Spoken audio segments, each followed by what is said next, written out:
এমপিরা সব কোথায় গেল, মন্ত্রীরা সব কোথায় গেল, কোথায় কাদের কাকা? তাদের সারা দেশটা এখন লাগে ফাঁকা ফাঁকা। পালাবো না, পালাবে না, পালাবে না, যাই না তবু দেখা। পালাবে না, পালাবে না, যাই না তবু দেখা।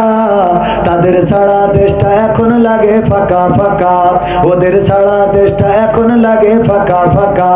আইন মন্ত্রী আটকে গেল আইনেরই ফাঁকে, দাড়ি সারা দরবেশের ভণ্ড ভণ্ড লাগে।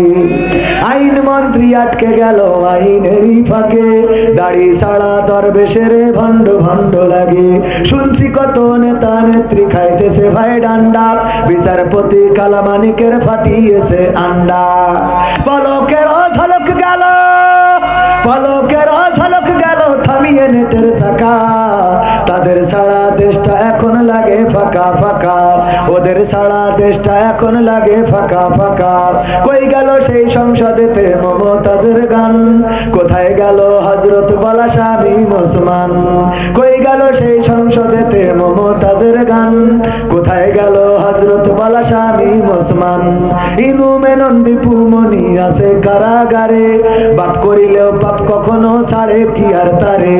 কোথায় গেল স্পিকারের, কোথায় গেল স্পিকারের দৃষ্টি আঁকা বাঁকা? তাদের সারা দেশটা এখন লাগে ফাঁকা ফাঁকা, ওদের সারা দেশটা এখন লাগে ফাঁকা ফাঁকা। কোথায় গেল আরাফাত আর ব্যারিস্টার সুমন?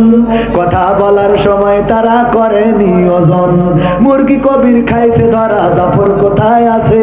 গোপনে কি সেও গেল মোদি দাদুর কাছে? কোথায় গেল সালামের, কোথায় গেল সালামের কাড়ি কাড়ি টাকা? তাদের সারা দেশটা এখন লাগে ফাঁকা ফাঁকা, ওদের সারা দেশটা এখন লাগে ফাঁকা ফাঁকা। এমপিরা সব কোথায় গেল, মন্ত্রীরা সব কোথায় গেল, কোথায় কাদের কাকা? তাদের সারা দেশটা এখন লাগে ফাঁকা। লাগে না, লাগে না, ফাঁকা ফাঁকা লাগে। কারণ তারা আগে আমাদের বিনোদন দিত, বিভিন্ন কথা বলতো, এখন আর সেই কথাগুলো শোনা হয় না। আগে বলতো কেমন করে কুমড়ো দিয়ে বেগুনি বানানো যায়, কেমন করে কাঁচামরিচ শুকিয়ে রাখা যায়, কেমন করে পেঁয়াজ ছাড়া রান্না করা যায়, কেমন করে কাঁঠাল দিয়ে বার্গার বানানো যায়, কেমন করে গোশতের অভাব কাঁঠাল দিয়ে পূরণ করা লাগে। তারপরে আবার বলতো এই মোবাইল কে দিয়েছে, ঠিক না বেঠে? এইগুলো কি এখন শোনা যায়? না, শোনা যায় না। অথচ চায়ের দোকানে দেখা যায়, অনেকে বলে আবার দেখা হবে, খেলা হবে। এত বড় বড় মালদার পার্টি, তারা সংসার ধরে পালিয়ে গেল, আর 3 টাকার বিড়িখোর দোকানে বসে বলে আবার দেখা হবে, ঠিক না বেঠে? তোর মাথায় তো লজ্জা হবে না? আগেই বললাম লজ্জা হবে, লজ্জা হবে না। বাবা আমার ভাইয়েরা, এই জন্য একটু লজ্জা করার দরকার। আর এখনো যারা বলে আগেই তো ভালো ছিলাম, ওদের ডাক্তারের কাছে নিয়ে গেলি দেখবেন হৃদয়ের মধ্যে টকাশ টকাশ করে না, খালি আপা আপা করে। কি করে? আপা আপা আপা আপা আপা করে, ঠিক না বেঠিক? পর্দার অন্তরালে মা বোনেরা আমার, আপনাদেরও কিছু দায়িত্ব আছে। স্বামীর সাথে খারাপ আচরণ করা যাবে, স্বামীর সাথে খারাপ আচরণ করা যাবে না, সন্তানের সামনে গালমন্দ করা যাবে না, গীবত করা যাবে না, পরনিন্দা করা যাবে না, পরচর্চা করা যাবে না। আমার মা বোনেরা, সন্তানদেরকে আপনি যেমন করে গড়ে তুলবেন, ওরা মাটির মতো, ওরা কাদার মতো, ওরাও তেমন হয়ে গড়ে উঠবে। আপনি যদি মানুষের গীবত করেন, গালমন্দ করেন, সিরিয়াল দেখেন, টিভি দেখেন, নামাজ না পড়েন, কোরআন না পড়েন, হাদিস না পড়েন, ইসলামী সাহিত্য না পড়েন, তাইলে ওই সন্তানও শয়তান হয়ে বেড়ে উঠবে। পরবর্তীতে এই সন্তান বড় হওয়ার পরে আপনাকে বৃদ্ধাশ্রমে রাখবে, আপনার ওষুধ কিনে দেবে না, আপনার খোঁজ খবর নেবে না, এমনকি দুনিয়ার পরে কষ্ট তো দেবে দেবে দেবে, আর পরকালে জাহান্নামে যাওয়ার কারণ হয়ে যাবে, ঠিক না বেঠে? এই জন্য সন্তানদের নিজেদেরকে মানুষ করার জন্য আপনারা নিজেদেরকে পরিবর্তন করবেন, নিজেদের চরিত্র, নিজেদের ব্যবহার, আচার আচরণ পরিবর্তন করবেন। স্বামীর সাথে খারাপ আচরণ করবেন না, কারণ মেয়েটা শেখে। আপনি যদি স্বামীর সাথে খারাপ আচরণ করেন, ওই মেয়েটাও শেখে কেমন আচরণ করতে হবে। আপনি যদি স্বামীর বাইরে কারোর সাথে কথা বলেন, ওই মেয়েটাও শেখে স্বামীর বাইরেও কথা বলা যায়। যদি মেয়ের চাচাদের সাথে কথা বলেন গো, তাইলে এই মেয়েও বিয়ের পরে তার অন্য এই জাতীয় যারা আছে তাদের সাথে কথা বলবে। আমার মা বোনেরা বলছে, হুজুর গো আমাদের কথা বলেন, সামনে যারা বসে আছে ওরা কি ফেরেশতা নাকি? ওরাও তো সেই একই কাজ করে। যদি আপনারা বিড়িখোর হন, আপনার সন্তান ডাইলখোর হবে, ঠিক না বেঠে? বিড়িখোর হইলে ডাইলখোর হবে। আপনি যদি গালাগালি দেন, ও আর এর থেকে বেশি কিছু করবে। আপনি যা লাঠি দিয়ে মারেন, ও তার ছুরি দিয়ে কোপাবে। সুতরাং আমাদের সবার পরিবর্তন দরকার। আল্লাহ আমাদের হেফাজত করুন। সম্মানিত ভাইয়েরা, মুহতারাম গাজী অ্যাডভোকেট এনাম আঙ্কেল, আমাদের শ্রদ্ধাভাজন ওস্তাদজি, উনি হঠাৎ অসুস্থ হয়ে পড়ার কারণে আজকে আমাদের প্রোগ্রামে আসতে পারছেন না। সবার কাছে দোয়া চেয়েছেন, আমরা দোয়া করি আল্লাহ রাব্বুল আলামিন আমাদের মুহতারামকে সুস্থতা দান করুন, বলেন আমিন। আলহামদুলিল্লাহি রাব্বিল আলামিন। রব্বানা যালামনা আনফুসানা ওয়া ইল্লাম তাগফির লানা ওয়া তারহামনা লানাকুনান্না মিনাল খাসিরিন। রব্বানা আতিনা ফিদ দুনিয়া হাসানাতাও ওয়া ফিল আখিরাতি হাসানা ওয়া কিনা আযাবান নার। ও আল্লাহ, তোমার বান্দাদের নিয়ে দোকানে শূন্য হাত তুলে দিয়েছি। আল্লাহ, তুমি চেয়ে দেখো এই রাতের অন্ধকারে, গভীর রাতে, শীতের মধ্যেও তোমার বান্দারা এখনো বসে আছে।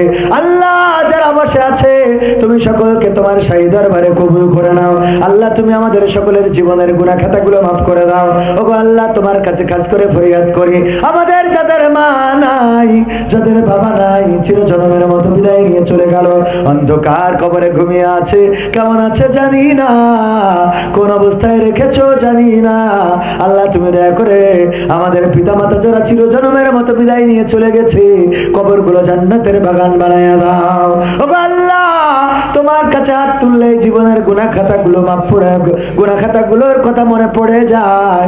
জীবনে কত গুনাহ করলাম, এমন অনেক গুনাহ আছে যেই গুনার খবর যদি মা জানতো রে, আল্লাহ ভাত রান্না করে খাওয়াতো না। যদি বাবা জানতো, আল্লাহ বাড়িতে ঢুকতে দিত না। যদি ভাই বোনেরা জানতো, পরিচয় দিত না।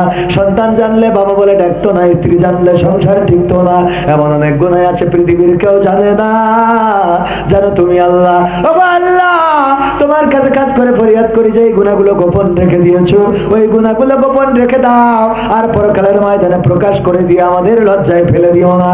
ওগো আল্লাহ, আমার সাথে যারা হাত তুলেছে, কত আবেদ লোক আছে, কত আলেম আছে, কত মুফতি মুহাদ্দিস আছে, কত দাড়িওয়ালা টুপিওয়ালা, আল্লাহ সাদা দাড়ি। আল্লাহ, তুমি তোমার নবী আমাদের জানিয়েছে 3 শ্রেণীর মানুষের হাত তুমি ফেরাতে চাও না। 1 যাদের দাড়ি পেকে গেছে, 2 যারা যুবক মানুষ, 3 যারা শিশু। আল্লাহ, এই 3 শ্রেণীর মানুষই আমাদের মাঝে আছে। আল্লাহ, তোমার কাছে কাজ করে ফরিয়াদ করি, যাদের হাত দুখানা, যার হাত দুখানা পছন্দ হয়, সেই হাতের ওসিলায় তুমি আমাদের হাত দুখানা কবুল করে নাও।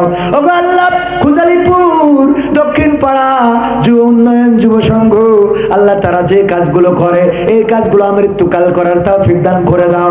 আল্লাহ, তাদের পাশে সবাইকে দাঁড়ানোর তৌফিক দান করে দাও। আল্লাহ, যারা বিরোধিতা করে তাদের হেদায়েত নসিব করে দাও। আল্লাহ, সবাইকে পক্ষে থাকার তৌফিক দান করে দাও। ওগো আল্লাহ, তাদের সমাজ সেবামূলক কাজগুলোকে কবুল করে নাও। প্রবাস থেকে আল্লাহ কত সহযোগিতা করে, কত কষ্ট করে, আল্লাহ তুমি সকল প্রবাসীদের কষ্টগুলো কবুল করে নাও। আমার আরিফ ভাই সহ কত মানুষ আছে প্রবাসে দিন রাত পরিশ্রম করে, মালয়েশিয়ায় থাকে, সৌদি আরব থাকে। আল্লাহ, তুমি তাদের পরিশ্রমগুলোকে কবুল করে নাও। মা বোনেরা পর্দার অন্তরালে আছে, আল্লাহ অনেকেই অসুস্থ থেকে থাকতে পারে, সুস্থতা দান করে দাও। আল্লাহ, কত মা বোন এসেছে অসুস্থ, আল্লাহ কুজো মানুষ আমি আসতে দেখেছি।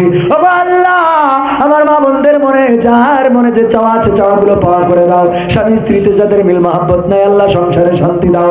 আল্লাহ, তুমি দয়া করে যাদের সন্তান নাই, নিঃসন্তানীকে সন্তান দাও। ওগো আল্লাহ, যাদের পরিবারে সুখ শান্তি নাই, সুখ শান্তি দান করে দাও। সেই সন্তান কথা শোনে না, আল্লাহ তুমি তাকে পরহেজগারিতা দান করে দাও।